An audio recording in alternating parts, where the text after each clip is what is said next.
நிறைய நாளா இந்த ஒரு பர்டிகுலர் வீடியோ பண்ணணும் அப்படின்னு ஒரு எண்ணம் இருந்துட்டே இருந்ததுங்க. ஸோ ரொட்டீனா நம்ம பண்ற வீடியோக்கு மத்தியில இந்த வீடியோவை கண்டிப்பா போடணும் அப்படின்னு நான் முடிவு பண்ணி தான் இந்த வீடியோ போட்டிருக்கேன். முன்னாடிலாம் நம்ம சின்ன வயசுல இருக்கும் போதெல்லாம் சம்மர் வந்தாவே இந்த வாட்டர்மெலன் கிடைக்கும், அதை சாப்பிடலான்ட்டு அவ்வளோ சந்தோஷமா நம்ம இயங்கிட்டு இருப்போம்.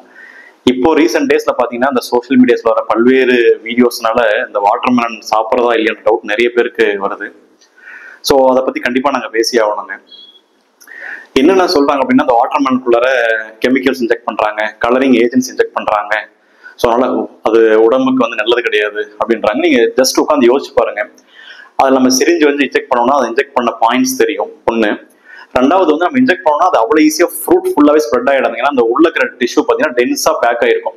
நீங்கள் இன்ஜெக்ட் பண்ணாலும் ஒன்று ஸ்பேஸ் இருக்காது, ப்ளஸ் ஸ்பேஸ் இருந்தாலும் ஒரு மினிமல் ஏரியாவுக்கு மட்டும்தான் அது ஒரு அப்படியே நம்ம நிறைய இடத்துல இன்ஜெக்ட் பண்ணணும்னா அங்கங்கே பேட்சாக தான் உங்களுக்கு கலர் மாறுமே தவிர ஃபுல் ஃப்ரூட் மாறவே மாறாது. அது இன்ஜெக்ட் பண்ண இடம் வந்து ஒரு மாதிரி அழுகி போன மாதிரி இருக்கும்.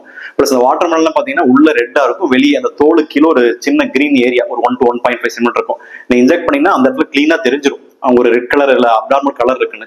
ஸோ அந்த மாதிரி இன்ஜெக்ட் பண்ணி கலர் கொண்டு வரதுக்கான வாய்ப்பு நம்ம கண்டுபிடிக்க முடியாதுக்கான போறதுக்கான வாய்ப்பு ரொம்ப ரொம்ப குறைவு. இது என்னுடைய தனிப்பட்ட கருத்து. ஸோ தயவு செஞ்சு அப்படி ஒரு தப்பான எண்ணத்தை எடுத்துக்க வேண்டாம். வாட்டர்மெலன் வந்து ரொம்ப நல்ல உணவு. அது வெயில் காலத்துக்கு பார்த்தீங்கன்னா நீர் சத்து நிறைய கொடுக்கும். விட்டமின் சி, லைகோஃபின் போன்ற ஆன்டி ஆக்சிடென்ட்ஸ் நிறைய இருக்கு. நார்மலாவே இந்த வாட்டர்மெலன்ல இருக்கிற லைகோஃபின் அப்படின்ற ஒரு கண்டென்ட்னால தான் அந்த ரெட் கலர் பிக்மெண்ட் இருக்கு. இது வந்து அதுல மட்டும் கிடையாது, தக்காளியில் இருக்கு, முளகால் இருக்கு, அதுல எல்லாமே அந்த லைகோஃபின் இருக்கு. அதனாலதான் ரெட் கலர் வருது. ஸோ அவ்வளவு ஈஸியா இன்ஜெக்ட் பண்ணி அதனுடைய கலரை மாற்ற முடியும், நம்ம பார்த்தா கண்டுபிடிக்க முடியாம போகுன்ற மாதிரி கண்டிப்பா கிடையவே கிடையாது.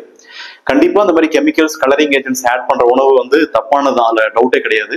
இதையே நம்ம வேற வகையில் யோசிச்சிருக்கோம். நம்ம ஜூஸ் குடிக்கிறோம், நிறைய ஜூஸஸ் எல்லாம் குடிக்கும், பேர் சொல்ல வேண்டாம். அதுல நிறைய கலரிங் ஏஜென்ட்ஸ் இருக்கு, நம்ம பார்த்தா கலர் கலரா பார்த்துருப்போம்.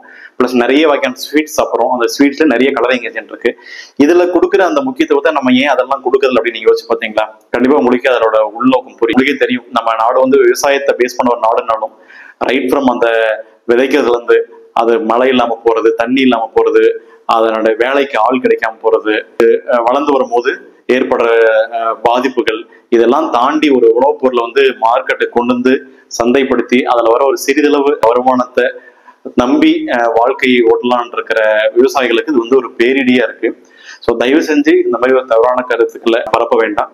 ஸோ வாட்டர்மெலனை தைரியமா எடுத்துக்கலாம். அந்த மாதிரி நீங்க நினைக்கிற மாதிரி கலரிங் ஏஜென்ட்ஸ் ஏற்படுவதற்கான வாய்ப்பு ரொம்ப கம்மி. இது என்னோட தனிப்பட்ட கருத்து. அப்படி ஏற்பட்டிருந்தாலும் கண்டிப்பா உங்களால கட் பண்ண போதே உங்களால அதனுடைய டிஃபரன்ஸை பார்க்க முடியும்.